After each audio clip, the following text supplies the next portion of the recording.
Hello everyone, स्वागत है आपका हमारे YouTube channel learning is wisdom में। तो आज का टॉपिक है क्लास 10 की बायोलॉजी चैप्टर 6 जो बेस्ड है एनसीईआरटी एंड सीबीएसई पैटर्न पे। चैप्टर का नाम है लाइफ प्रोसेसेस और लाइफ प्रोसेसेस में आज हम लोग पढ़ेंगे ब्रेक डाउन ऑफ ग्लूकोज, यानी ग्लूकोज का ब्रेक डाउन कैसे होता है, ये ग्लूकोज होते क्या हैं। ये वीडियो पार्ट 7 है। इसके पिछले वीडियो को देखने के लिए आप हमारे प्लेलिस्ट पे जाएं, आपको 1 से लेकर के 6 तक की वीडियो वहाँ पे अवेलेबल मिलेगी। तो दोस्तों या फ्रेंड्स, आप लोग क्या करें, 1 से लेकर के 6 पार्ट तक के वीडियो को ज़रूर देखें। जब तक आप 1 से लेकर 6 पार्ट तक के वीडियो को नहीं देखेंगे तो आपको पार्ट 7 समझ में नहीं आएगी। और ये वीडियो सारे स्टूडेंट्स के लिए, स्कूल के स्टूडेंट्स के लिए एंड जो कॉम्पिटिटिव एग्ज़ाम का प्रिपरेशन कर रहे हैं उनके लिए बहुत ही ज़्यादा ज़रूरी है, क्योंकि जो भी एनसीईआरटी पैटर्न से क्वेश्चन बनाए जाते हैं या कंसेप्ट क्लियर रहता है किसी स्टूडेंट का तो वो बहुत अच्छी बात है, लेकिन एनसीईआरटी बुक का पढ़ना और उसका कंसेप्ट क्लियर करना बहुत ही ज़रूरी है, क्योंकि किसी भी कॉम्पिटिशन एग्ज़ाम में एनसीईआरटी बुक से ज़रूर कुछ न कुछ क्वेश्चंस ज़रूर पूछे जाते हैं, चाहे वो यूपीएससी लेवल का हो चाहे वो आईएएस लेवल का हो। तो फ्रेंड्स, आज हम लोग स्टार्ट करेंगे break down of glucose. Now start. Glucose, यहाँ पे कुछ ऐसे टर्म्स दिए गए हैं। हमें ब्रेक डाउन ऑफ ग्लूकोज को जानने से पहले कुछ इम्पॉर्टेंट टर्म हैं, उसे जानना होगा। तो हम लोग जानेंगे कि ये ग्लूकोज क्या होते हैं।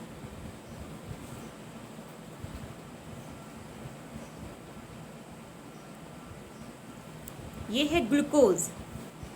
ग्लूकोज इज C6H12O6, यानी ये ग्लूकोज का फॉर्मूला है C6H12O6। ये ग्लूकोज का फॉर्मूला है। It is a 6 carbon atom compound, और इसमें जो 6 कार्बन एटम कंपाउंड होते हैं, यानी कार्बन का 6 मॉलिक्यूल्स प्रेजेंट होते हैं। It is the simple food, ये एक सिंपल फूड होता है which is oxidized in the cells of organism during respiration.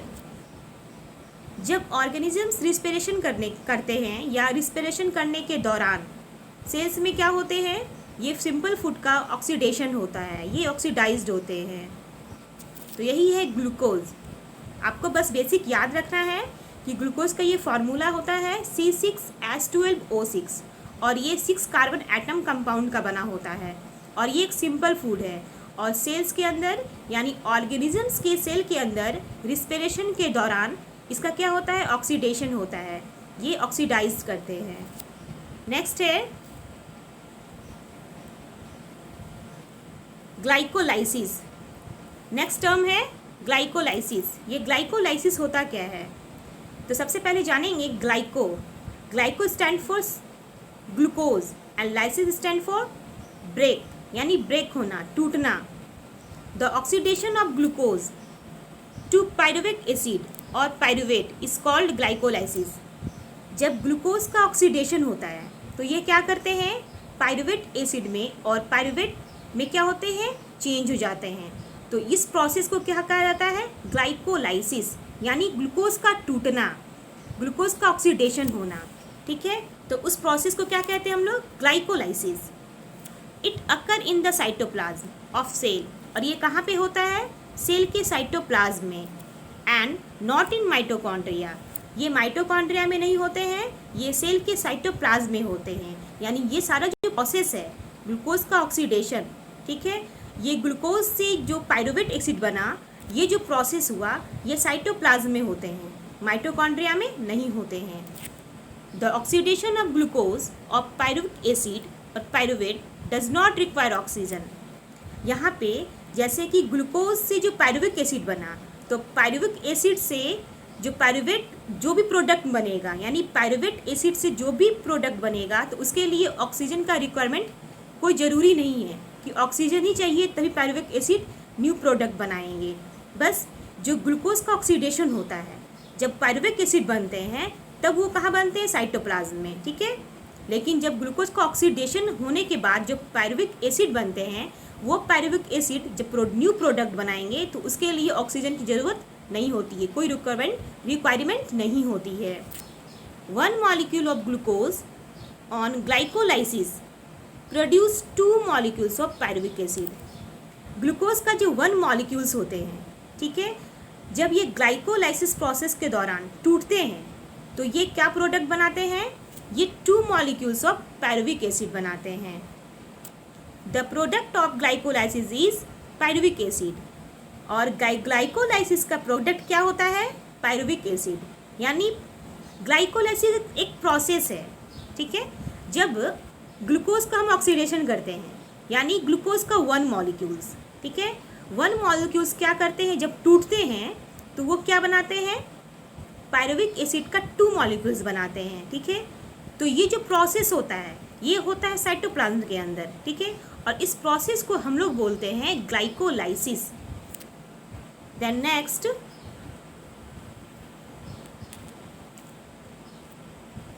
Next term है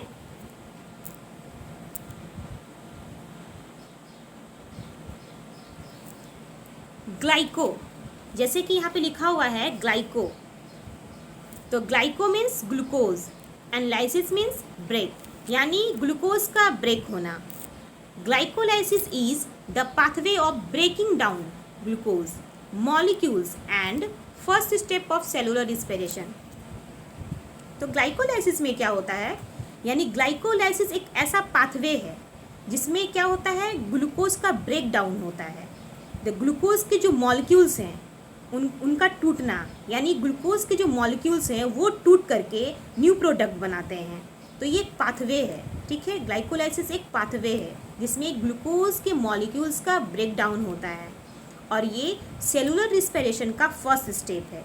इसलिए है क्योंकि ये सेल है और सेल के अंदर क्या है, बहुत सारे साइटोप्लाज्म हैं, तो इसी साइटोप्लाज्म के अंदर ये सेलुलर रिस्पिरेशन हो रहा है, यानी इसी सेल के अंदर ये ग्लाइकोलाइसिस का प्रोसेस हो रहा है, ठीक है। ये सेल के अंदर जो साइटोप्लाज्म है, इसी साइटोप्लाज्म के अंदर ग्लाइकोलाइसिस का प्रोसेस हो रहा है और इसी में जो ग्लूकोज है उसका मॉलिक्यूल्स टूट करके न्यू प्रोडक्ट बनाते हैं। देन नेक्स्ट है पायरुवेट। ये थर्ड टर्म है। पायरुवेट क्या है, तो pyruvate is very important biological molecule. ये एक बहुत ही इंपॉर्टेंट बायोलॉजिकल मॉलिक्यूल है। It involve in a number of biological process and is essential in cellular respiration. और ये बायोलॉजिकल प्रोसेस में बहुत ही ज़्यादा रोल प्ले करते हैं, ठीक है, और सेलुलर रिस्पिरेशन के लिए ये बहुत ज़्यादा इसेंशियल होता है। सेलुलर रिस्पिरेशन मीन सेल के अंदर जो साइटोप्लाज्म है वहाँ पे जो प्रोसेस चल रही है उसके लिए पायरुवेट बहुत ही ज़रूरी होता है, क्योंकि जब ग्लाइकोलाइसिस में ग्लूकोज के मॉलिक्यूल्स टूटते हैं तो वो पायरुवेट एसिड में चेंज होते हैं। तो इसीलिए ये क्या है, एक इसेंशियल प्रोडक्ट है, ठीक है, जो बायोलॉजिकल मॉलिक्यूल्स में अपना रोल प्ले करते हैं सेल के अंदर। इट कंसिस्ट 3 कार्बन मॉलिक्यूल, और पायरुवेट में जो होता है 3 कार्बन मॉलिक्यूल्स प्रेजेंट होते हैं।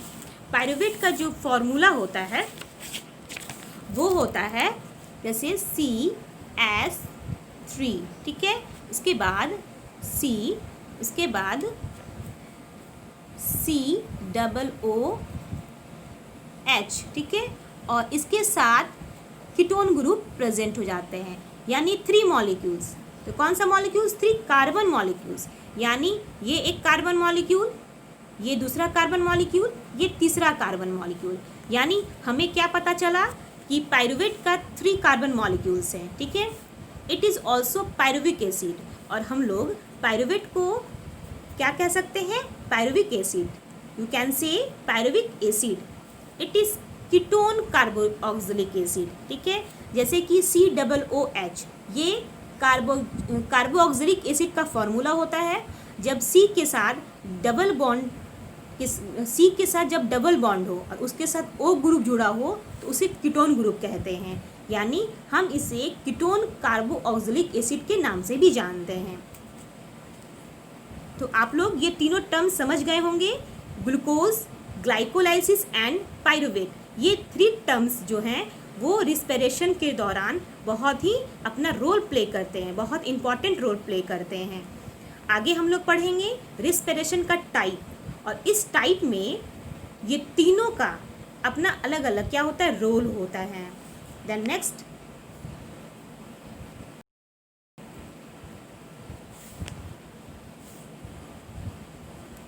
नेक्स्ट है टाइप ऑफ रिस्पिरेशन। तो रिस्पिरेशन के मोस्टली 2 टाइप्स होते हैं, ठीक है। एक होते हैं एरोबिक रिस्पिरेशन, देन नेक्स्ट है anaerobic respiration. 1 number aerobic, 2 number anaerobic. तो एरोबिक रिस्पिरेशन से हम क्या समझते हैं, ठीक है। एरोबिक यानी एरोबिक रिस्पिरेशन कब होता है, ये होता है ऑक्सीजन के प्रेजेंट में, ठीक है। और anaerobic, an stand for absent, जहाँ पे ऑक्सीजन एब्सेंट हो, ठीक है, यहाँ पे ऑक्सीजन नहीं होगा। यानी एरोबिक रिस्पिरेशन में ऑक्सीजन प्रेजेंट होंगे, यानी इसमें जो भी प्रोसेस होंगे ऑक्सीजन के प्रेजेंट में होंगे। लेकिन एनएरोबिक रिस्पिरेशन में क्या होगा, वो ऑक्सीजन के एब्सेंट में होंगे। तो चलिए हम लोग पढ़ते हैं एरोबिक रिस्पिरेशन के बारे में।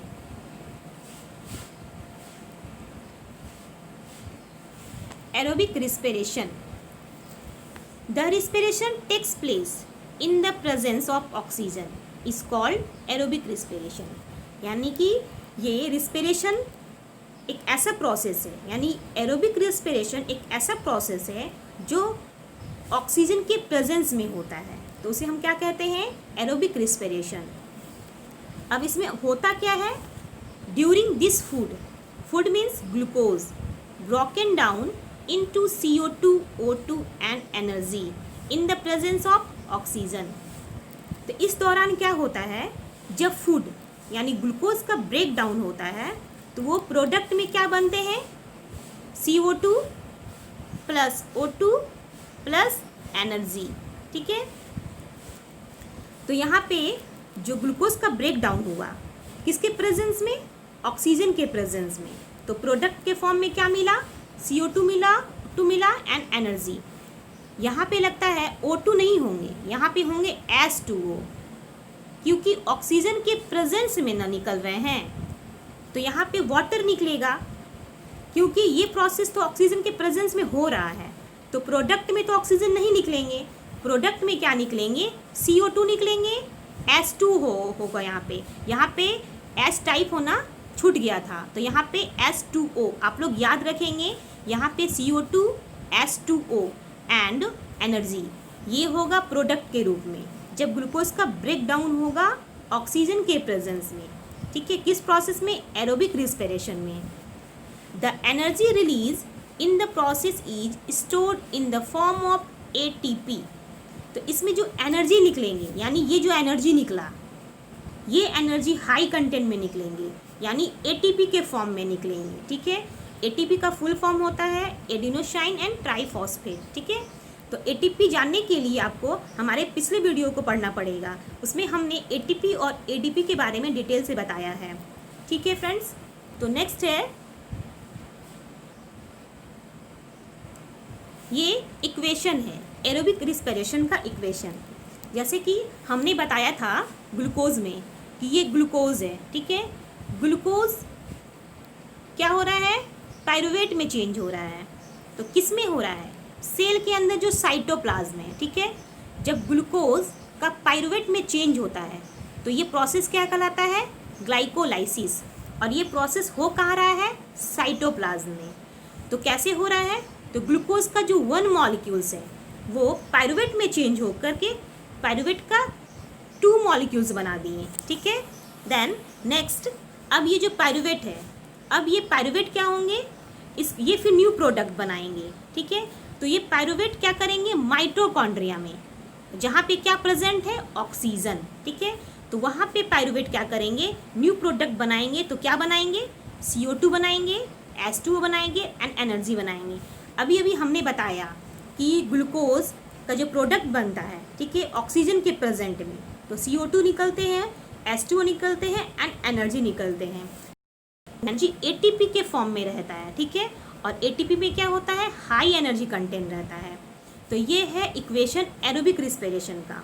तो एरोबिक रिस्पिरेशन जब भी होगा वो ऑक्सीजन के प्रेजेंट में होगा, लेकिन ग्लूकोज से पायरुवेट का बनना ये साइटोप्लाज्म में होते हैं और इस प्रोसेस को ग्लाइकोलाइसिस कहा जाता है।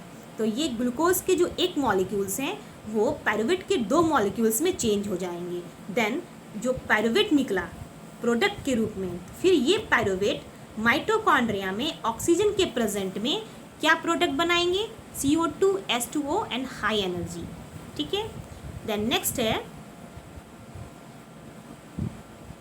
Anaerobic respiration. ठीक है। तो एनएरोबिक रिस्पिरेशन से आप समझ रहे हैं कि ऑक्सीजन का अब्सेंस, यानी ये प्रोसेस ऑक्सीजन के एब्सेंस में होगी। ठीक है। The respiration takes place in the absence of oxygen is called anaerobic respiration, यानी ये रिस्पिरेशन ऑक्सीजन के एब्सेंट में होगा। ठीक है। अब it is seen in micro organism like, तो ये एनएरोबिक रिस्पिरेशन कुछ ऐसे माइक्रो ऑर्गेनिजम्स हैं उसमें दिखाई देते हैं, जैसे कि बैक्टीरिया, ईस्ट एंड फंगी।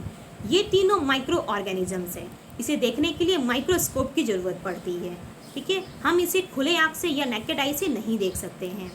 तो इन तीनों में एनएरोबिक रिस्पिरेशन होता है, यानी इन तीनों में क्या होगा, ऑक्सीजन के एब्सेंट में रिस्पिरेशन होगा।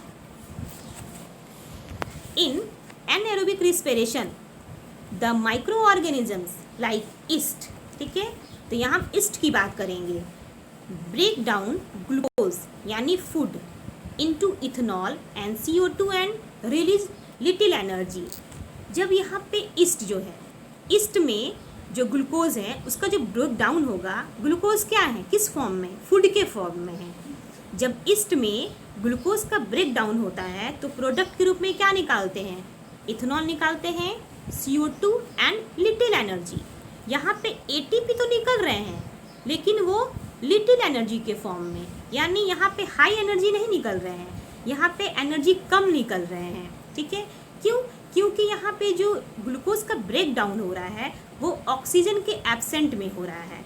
तो प्रोडक्ट में क्या निकाल रहे हैं, ethanol, CO2 and little energy, यानी ATP जो निकल रहा है वो कम मात्रा में निकल रहा है। देन नेक्स्ट ये है एनएरोबिक रिस्पिरेशन का इक्वेशन। तो देखिए यहाँ पे ये जो ग्लूकोज है, तो ग्लूकोज का पायरुवेट में चेंज होना, ये एक प्रोसेस ग्लाइकोलाइसिस कहलाता है। ठीक है। और कहाँ हो रहा है ये प्रोसेस, साइटोप्लाज्म, यानी सेल के अंदर जो साइटोप्लाज्म है। तो यहाँ पे भी ग्लूकोज के जो 1 मॉलिक्यूल्स हैं वो पायरुविक एसिड के 2 मॉलिक्यूल्स में चेंज हो रहे हैं।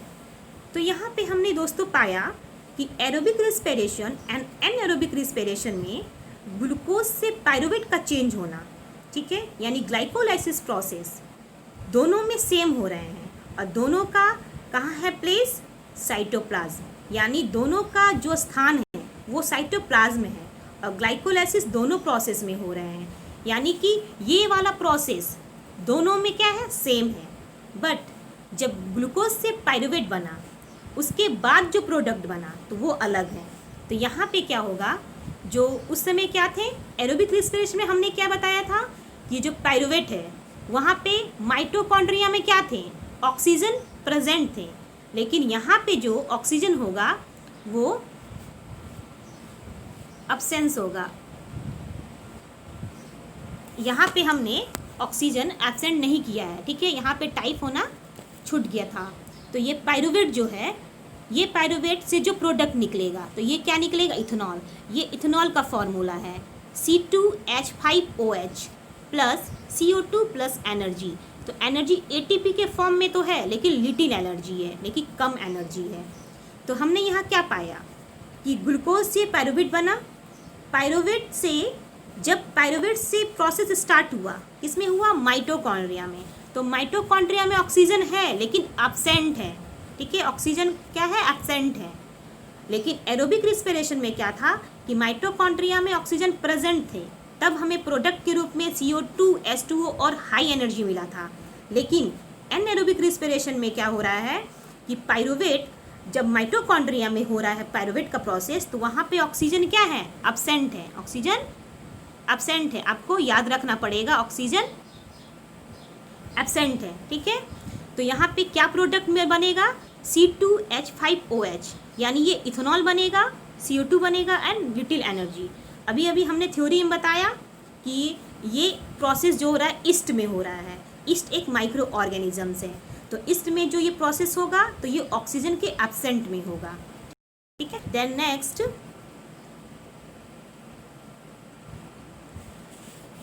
When there is lack of oxygen, हमने फर्स्ट में पढ़ा एरोबिक रिस्पिरेशन, जिसमें क्या था, ऑक्सीजन प्रेजेंट थे।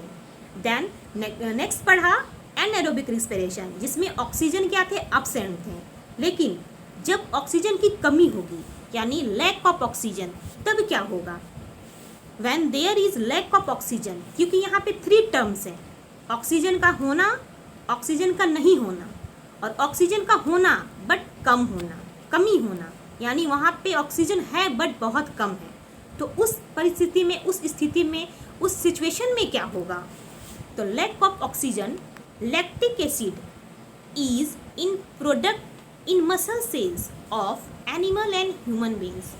तो इस प्रोसेस में, इस कंडीशन में क्या होगा, जब ऑक्सीजन की कमी हो जाएगी तब ह्यूमंस के, एनिमल्स के मसल सेल्स में क्या बन जाएंगे, लैक्टिक एसिड प्रोडक्ट के रूप में, ठीक है। We the human being, we मतलब हम लोग, यानी ह्यूमन बींग में obtain energy by aerobic respiration. और ये बात सबको पता है कि जो ह्यूमन बींग होते हैं या अदर एनिमल्स, वो एरोबिक रिस्पिरेशन के थ्रू क्या करते हैं, एनर्जी को ऑब्टेन करते हैं। क्यों, क्योंकि एरोबिक रिस्पिरेशन में ही क्या होता है, ऑक्सीजन के थ्रू हमारे बॉडी में एनर्जी ऑब्टेन होते हैं। बट एनएरोबिक रिस्पिरेशन जो होता है वो कहाँ होते हैं, वो हमारे मसल्स में होते हैं, क्योंकि इसमें ऑक्सीजन क्या होते हैं, एब्सेंट होते हैं या ऑक्सीजन की कमी होती है, ठीक है। तो फॉर एग्जाम्पल, तो एग्जाम्पल के थ्रू हम लोग जानेंगे, जैसे कि anaerobic respiration takes place in our muscles during vigorous physical exercise when oxygen gets use up faster in the muscle cells then can be supply by the blood. जैसे example में aerobic respiration की हमने क्या बताया कि aerobic respiration कहाँ होगा, हमारे मसल्स में होगा, ठीक है। लेकिन एरोबिक रिस्पिरेशन के थ्रू हम क्या करते हैं, ऑक्सीजन को ऑब्टेन करते हैं एनर्जी के फॉर्म में, ठीक है। लेकिन एनएरोबिक रिस्पिरेशन कहाँ होगा, वो हमारे मसल्स में होंगे। तो वो कैसे होंगे, जैसे कि हम लोग कोई फिजिकल एक्सरसाइज करते हैं तो उस समय क्या होते हैं, हमारे बॉडी से, यानी हमारे मसल से ऑक्सीजन फास्टर में, यानी ऑक्सीजन बहुत ज़्यादा मात्रा में यूज़ हो जाता है, क्योंकि हमारे बॉडी में तो एनर्जी है, ऑब्टेन है एरोबिक रिस्पिरेशन के थ्रू एनर्जी के रूप में, और वो हमारे बॉडी में स्टोर है, ठीक है। और एनर्जी किस रूप में स्टोर होते हैं, एटीपी के फॉर्म में। जब हम एक्सरसाइज करते हैं तो वो एटीपी से एनर्जी क्या होता है, रिलीज होता है और हम उसका यूज़ कर लेते हैं, हमारे मसल से उनका यूज़ कर लेते हैं फास्टर रूप से, ठीक है। तो ये जो एनर्जी होता है ब्लड से डायरेक्ट सप्लाई होता है और हम उनका यूज़ कर लेते हैं, ठीक है। तो उस समय क्या होगा, जैसे हम ऑक्सीजन का यूज़ कर लेंगे, यानी एनर्जी का यूज़ करते हैं, तो हमारे बॉडी में ऑक्सीजन की कमी होने लगती है, क्योंकि हमने एक्सरसाइज के थ्रू बहुत सारे ऑक्सीजन यूज़ कर लिया। देन नेक्स्ट ये है the accumulation of lactic acid in the muscles cause muscles cramp. जैसे ही लैक्टिक एसिड, हमने क्या बताया था कि जब आप एक्सरसाइज करते हो तो उसमें क्या होगा, ऑक्सीजन की कमी हो जाएगी, ठीक है, क्योंकि आप एक्सरसाइज करते टाइम ऑक्सीजन को ज़्यादा से ज़्यादा यूज़ कर लेते हैं, ठीक है। तब क्या होगा, ऑक्सीजन की कमी होने लगेगी, तो वहाँ पे हमारे मसल्स में लैक्टिक एसिड एक्यूमुलेट होने लगते हैं, लैक्टिक एसिड जमा होने लगते हैं। तो वो क्या काउज करेंगे, मसल्स क्रैम्प, यानी आपके मांसपेशियों में ऐंठन होने लगेगी। तो आपको पता चल जाएगा कि कहीं ना कहीं आपके बॉडी में ऑक्सीजन की कमी है, ठीक है। तब आप इस दौरान क्या करते हैं, पानी पीते हैं, वाटर लेते हैं, H2O में क्या है, हाइड्रोजन भी है और ऑक्सीजन भी है। तब अब जब पानी पीते हो तब धीरे धीरे आप रिलैक्स होते हो, तब आप पहले की तरह फील करते हो। तो आप ऐसा प्रैक्टिकल देख चुके होंगे जब भी आप एक्सरसाइज करते हो तो आपके मसल्स बहुत खींचते हैं, तो उस समय क्या होने लगते हैं, ऑक्सीजन की कमी होने लगती है, लैक्टिक एसिड एक्यूमुलेट होने लगते हैं और मसल्स में क्रैम्प होने लगती है। ठीक है, ये है इक्वेशन। ठीक है, जैसे कि ये ग्लूकोज और पायरुवेट, ये तो हमने बताया कि ये एरोबिक और एनएरोबिक में सेम होता है। ठीक है, लेकिन पायरुवेट के बाद का जो प्रोडक्ट होता है वो चेंज हो जाता है। देखिए, पहले बार में हमने क्या बताया था कि पायरुवेट से जो प्रोडक्ट बना एरोबिक में, तो वहाँ पे ऑक्सीजन क्या थे, प्रेजेंट थे। ठीक है, एरोबिक। लेकिन जब हमने एनएरोबिक के बारे में बताया था कि पायरुवेट से जो प्रोडक्ट बना तो वहाँ पे ऑक्सीजन एब्सेंट थे।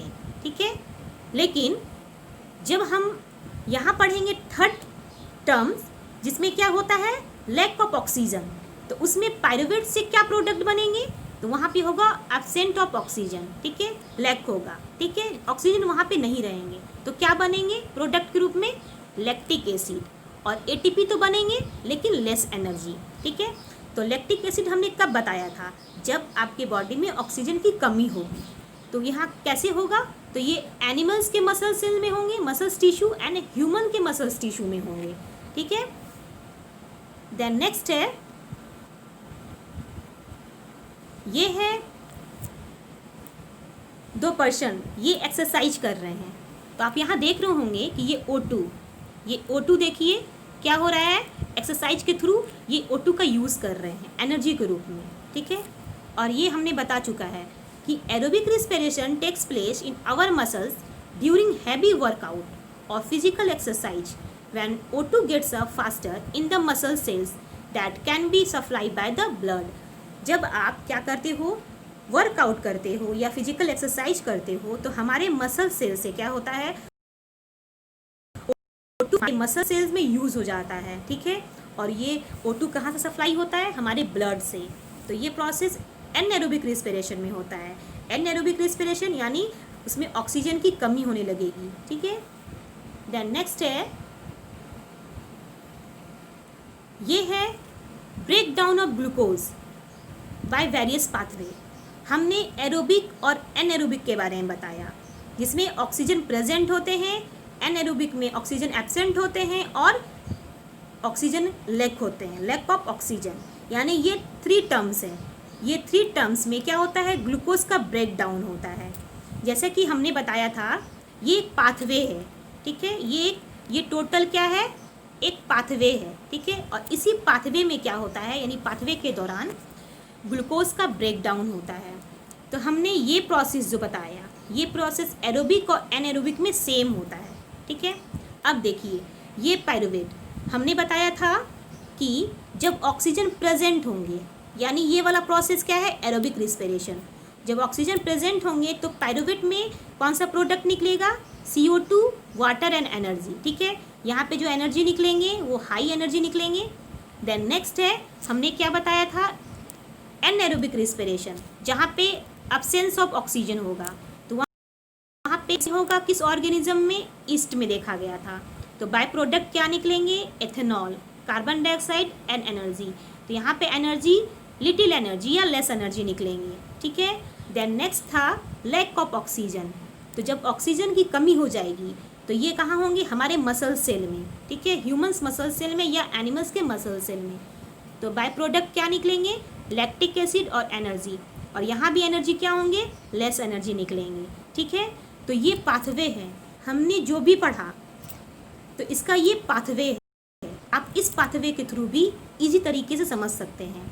अगर आपके एग्ज़ाम में आए ये पाथवे, ये बहुत इंपॉर्टेंट पाथवे है, क्योंकि एग्ज़ाम में ये अक्सर पूछे जाते हैं, बोर्ड एग्ज़ाम में ये अक्सर पूछे जाते हैं। तो स्टूडेंट्स, आप इसे अच्छे से समझें, और जो कंपटीशन की तैयारी कर रहे हैं तो ये इस टर्म्स को याद रखें, क्योंकि कंपटीशन में भी कुछ ऐसे क्वेश्चंस इससे पूछे जाते हैं। इससे पूछ दिए जाएंगे कि लैक्टिक एसिड जो होते हैं, वो पायरुवेट जो होता है, जब लैक ऑफ ऑक्सीजन होगा तो पायरुवेट से कौन सा प्रोडक्ट निकलेगा, तो आपको बताना होगा लैक्टिक एसिड प्लस एनर्जी। तो उसमें एनर्जी क्या होगा, हाई एनर्जी निकलेगा या लो एनर्जी, तो आप उसे लो एनर्जी बोलेंगे। तो आपको कुछ कुछ ऐसे कंडीशंस हैं, उसको आपको फॉलो करना होगा, आपको उसको नोट डाउन करना होगा। ठीक है, पॉइंट आउट करना पड़ेगा। तो आज के लिए इतना ही दोस्तों, फ्रेंड्स, आज के लिए इतना ही। और नेक्स्ट वीडियो में मैं बताऊंगी कि ह्यूमन में रिस्पिरेशन कैसे होता है, respiratory system in human beings.